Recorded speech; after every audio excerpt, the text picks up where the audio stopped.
महर्षि ऋषिका राजा सुरथ और समाधि को देवी की महिमा बताना। महर्षि मार्कंडेय बोले, सूर्य के पुत्र सावर्णी की उत्पत्ति की कथा विस्तार पूर्वक कहता हूँ, सुनो।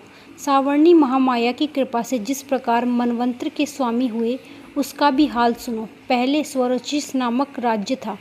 वह प्रजा को अपने पुत्र के समान मानते थे, तो भी कोलाद्विंस राजा उनके शत्रु बन गए। दुष्टों को दंड देने वाले राजा सुरथ की उनके साथ लड़ाई हुई। कोला विध्वंसियों की संख्या में कम होने पर भी राजा सुरथ युद्ध में उनसे हार गए। तब वह अपने नगर में आ गए। केवल अपने देश का राज्य ही उनके पास रह गया और वह उसी देश के राजा होकर राज्य करने लगे, किंतु उनके शत्रुओं ने उन पर वहां आक्रमण किया। राजा को बलहीन देखकर उसके दुष्ट मंत्रियों ने राजा की सेना और खजाना अपने अधिकार में कर लिया। राजा सुरथ अपने राज्याधिकार को हारकर शिकार खेलने के बहाने घोड़े पर सवार होकर वहां से एक भयंकर वन की ओर चले गए।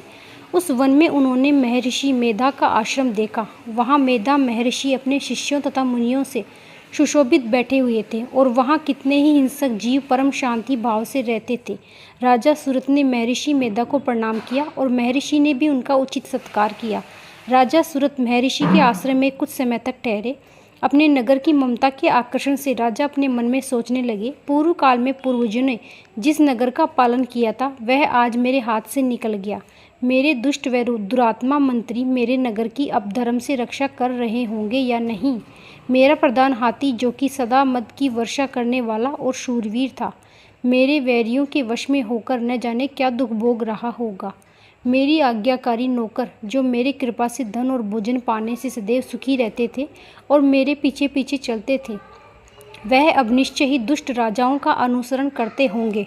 मेरे दुष्ट व दुरात्मा मंत्रियों द्वारा व्यर्थ ही धन को व्यय करने से संचित किया हुआ मेरा खजाना एक दिन अवश्य खाली हो जाएगा। इस प्रकार की बहुत सी बातें सोचता हुआ राजा निरंतर दुखी रहने लगा। एक दिन राजा सुरथ ने महर्षि मेधा के आश्रम के निकट एक वैश्य को देखा। राजा ने उससे पूछा, भाई तुम कौन हो? यहाँ तुम्हारे आने का क्या कारण है और तुम मुझे शोकग्रस्त अनमने से दिखाई देते हो, इसका क्या कारण है? राजा की यह नम्र वचन सुन वैश्य ने महाराज सुरथ को प्रणाम करके कहा, वैश्य बोलो, राजन, मेरा नाम समाधि है। मैं धनियों के कुल में उत्पन्न एक वैश्य हूँ। मेरे दुष्ट स्त्री पुत्रादिकों ने लोभ से मेरा सब धन छीन लिया और यहाँ रहता हुआ मैं इस बात को भी नहीं जानता कि अब घर में इस समय सब सकुशल है या नहीं। यहाँ मैं अपने परिवार का आचरण संबंधी कोई समाचार भी नहीं पा सकता कि वह अपने घर में इस समय कुशल पूर्वक है या नहीं। मैं अपने पुत्रों के संबंध में यह भी नहीं जानता कि वह सदाचारी हैं या दुराचार में फंसे हुए हैं। राजा बोले, जिस धन के लोभी स्त्री पुत्रों ने तुम्हें घर से निकाल दिया, फिर भी तुम्हारा चित्त उनसे क्यों प्रेम करता है?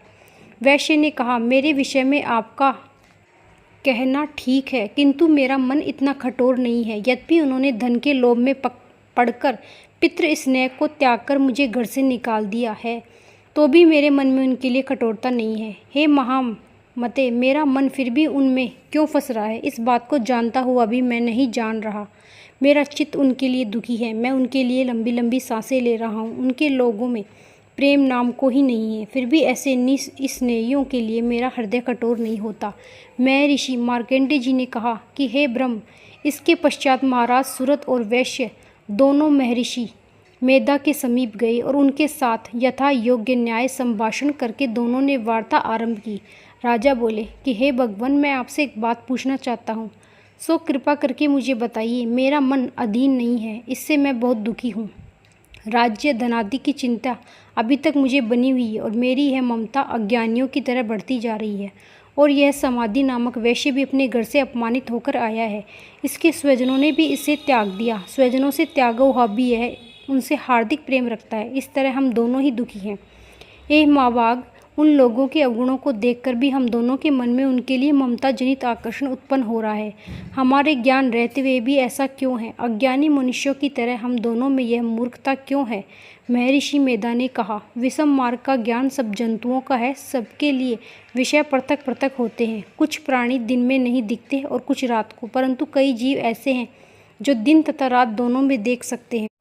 यह सत्य है कि मनुष्यों में ज्ञान प्रधान है, किंतु केवल मनुष्य ही ज्ञानी नहीं होता।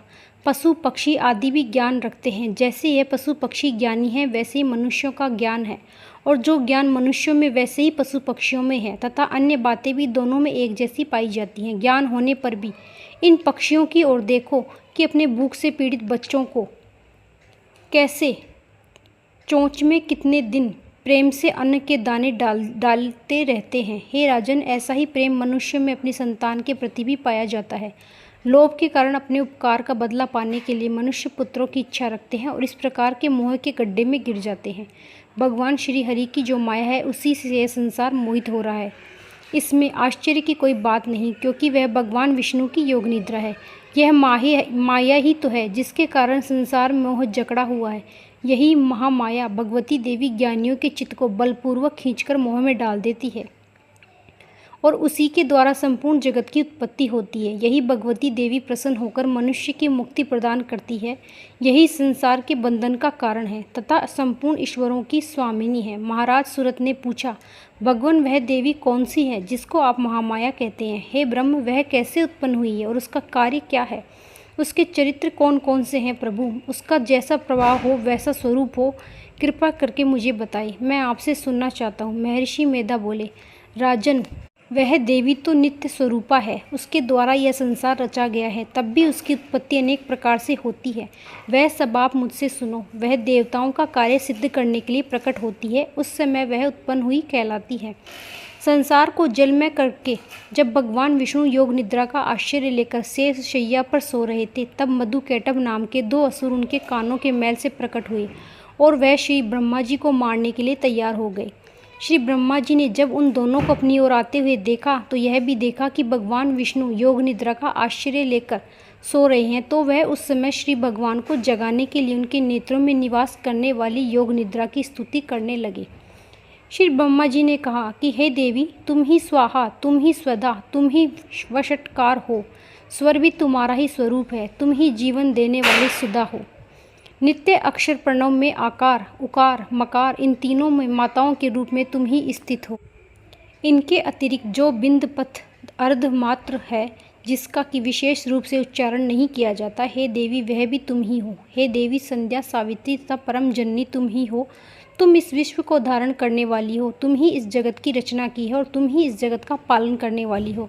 तुम ही कल्प के अंत में सबका भक्षण करने वाली हो। हे देवी, जगत की उत्पत्ति के समय तुम सृष्टि रूपा होती हो, पालन काल में स्थित रूपा होती हो और कल्प के अंत में संहार रूप धारण कर लेती हो।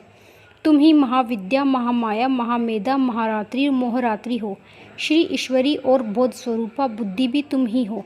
लज्जा, पुष्टि, तुष्टि, शांति और क्षमा भी तुम ही हो। तुम खड्ग धारिणी, शूल धारिणी, घोर रूपा, गदा, चक्र, शंख, धनुष को धारण करने वाली हो। बाण, विशुंडी और परिध, यह भी तुम्हारे ही अस्त्र हैं। तुम सौम्य और सौम्यतर हो या नहीं, बल्कि जितनी भी सौम्य तथा सुंदर वस्तुएं संसार में हैं, उन सबसे बढ़कर तुम सुंदर हो।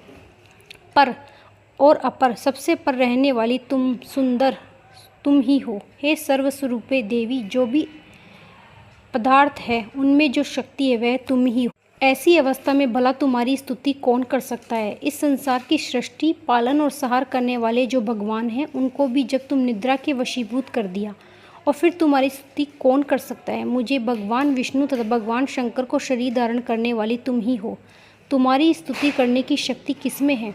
हे देवी, तुमने तो अपने उदार प्रभावों के कारण प्रशंसनीय हो। मधु और कैटभ जो भयंकर असुर हैं, इन्हें मोह में डाल दो। और श्री हरि भगवान विष्णु को महर्षि मेधा बोले, हे राजन, जब ब्रह्मा जी ने देवी से इस प्रकार स्तुति करके मारने के लिए कहा, तो वह भगवान श्री विष्णु के नेत्र, मुख, नासिका, बाहु, हृदय के सामने खड़ी हो गई। उनका ऐसा करना था कि भगवान श्री हरि तुरंत जाग उठे और दोनों असुरों को देखा कि अत्यंत बलवान तथा पराक्रमी थे और मारे क्रोध के जिनके नेत्र लाल हो रहे थे और जो ब्रह्मा जी का वध करने के लिए तैयार थे। तब क्रुद्ध हो उन दोनों दुरात्मा असुरों के साथ भगवान श्री हरि पूरे 5000 वर्ष तक लड़ते रहे।